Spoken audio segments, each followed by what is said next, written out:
আসসালামু আলাইকুম। আজ 15 জুন 2026 খ্রিস্টাব্দ, পহেলা আষাঢ় 1433 বঙ্গাব্দ, 27 জিলহজ 1447 হিজরি, সোমবার। সংবাদ পাঠ করছি মনির হোসেন কামাল। প্রথমেই শুনবেন সংবাদ শিরোনাম। ডাক্তার জাহেদকে দিল্লি প্রবেশে বাধা, ভারতের দূতকে তলব করে কড়া প্রতিবাদ জানালো বাংলাদেশ। পিরোজপুরে হত্যা মামলার প্রধান আসামি গ্রেপ্তার। বরিশালে অটোরিকশা চালকের বস্তাবন্দি লাশ উদ্ধার। পিরোজপুরে ডুবন্ত জাহাজে যুবকের মরদেহ। বরগুনায় গত 24 ঘণ্টায় নতুন করে হামে আক্রান্ত 6। মাইকিংয়ে রেকর্ড করা হয় লোকবেতারে। শুনলেন সংবাদ শিরোনাম, এবার বিস্তারিত। ভারতের নয়াদিল্লির বিমানবন্দরে প্রধানমন্ত্রীর উপদেষ্টা ডাক্তার জাহিদুর রহমানের সঙ্গে অনাকাঙ্ক্ষিত ঘটনায় বাংলাদেশে নিযুক্ত ভারতীয় ভারপ্রাপ্ত হাইকমিশনার পবন বাধেকে তলব করে ব্যাখ্যা চেয়েছে সরকার। এ ঘটনায় কড়া প্রতিবাদও জানিয়েছে।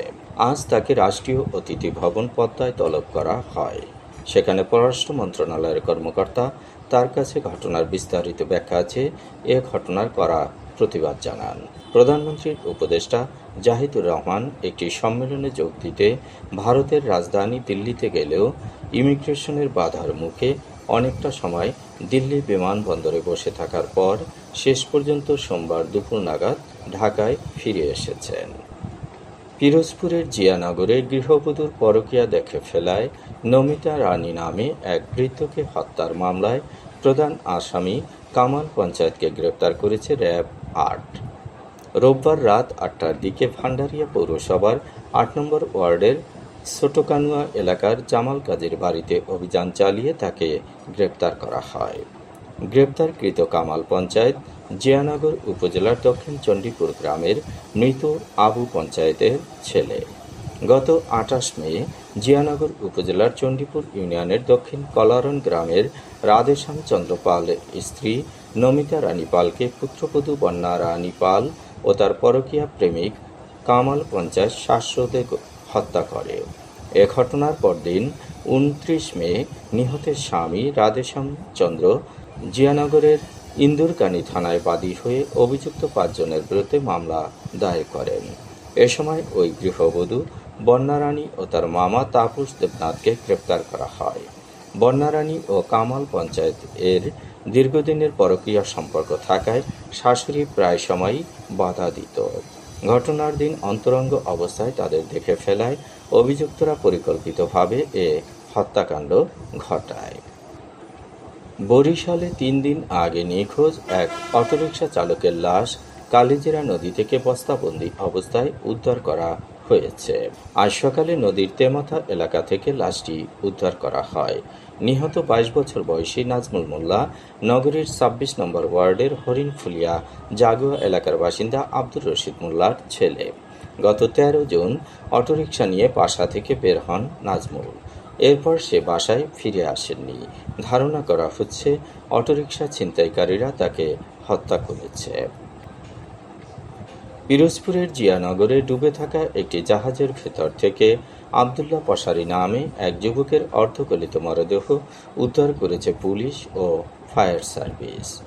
রোববার রাত ৮টার দিকে উপজেলার পারেরহাট মৎস্য বন্দর সংলগ্ন কচা নদীতে ডুবে থাকা এমভি গ্রিন স্ট্রল ১ নামের একটি জাহাজের ভেতর থেকে মরদেহটি উদ্ধার করা হয়। নিহত আবদুল্লাহ পারেরহাট ইউনিয়নের উমেদপুর গ্রামের আলাল পশারির ছেলে। গত ৩ দিন ধরে আবদুল্লাহ নিখোঁজ ছিল। বরগুনা শিশু পরিবারে আজ অভিভাবক সমাবেশ ও পুরস্কার বিতরণী অনুষ্ঠান হয়েছে। সমাবেশে প্রধান অতিথি ছিলেন সদর উপজেলা নির্বাহী কর্মকর্তা শাহ মোহাম্মদ আজিজ। সভাপতিত্ব করেন সমাজসেবা বিভাগের উপপরিচালক ইউসুফ আলী। আলোচনা করেন উপজেলা সমাজসেবা কর্মকর্তা ও সরকারি শিশু পরিবারের তত্ত্বাবধায়ক হেমায়েতুদ্দিন, সাংবাদিক জাকির হোসেন মিরাজ, লোকবেতারের পরিচালক মনির হোসেন কামাল ও অভিভাবক বৃন্দ। সবশেষে বিভিন্ন প্রতিযোগিতায় বিজয়ীদের মাঝে পুরস্কার বিতরণ করা হয়। বরগুনায় গত 24 ঘন্টায় নতুন করে হামে আক্রান্ত হয়েছে আরও 6 জন। চলতি বছরে হামে আক্রান্ত রোগীর সংখ্যা 768 জন। নিশ্চিত হাম রোগী শনাক্ত হয়েছে 67 জন। সুস্থ হয়ে বাড়ি ফিরেছে 707 জন।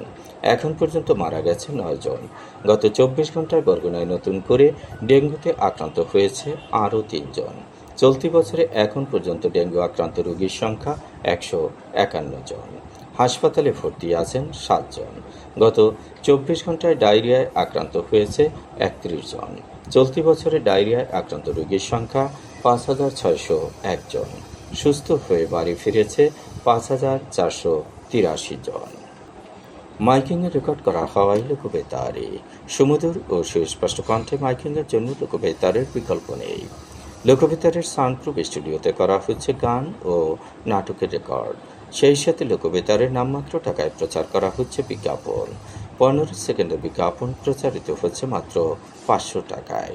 30 সেকেন্ডের বিজ্ঞাপন 1000 টাকা, 45 সেকেন্ডের বিজ্ঞাপন 1500 টাকা আর 1 মিনিটের বিজ্ঞাপন প্রচার করা হয় মাত্র 2000 টাকায়। নির্ধারিত টাকার বিনিময়ে প্রতিদিন কমপক্ষে 5 বার করে পুরো 1 মাস বিজ্ঞাপন প্রচার করা হবে। মাইকিং ও বিজ্ঞাপনের জন্য যোগাযোগ করবেন 0-17755664445 নম্বরে। এবারে শুনবেন আবহাওয়ার খবর।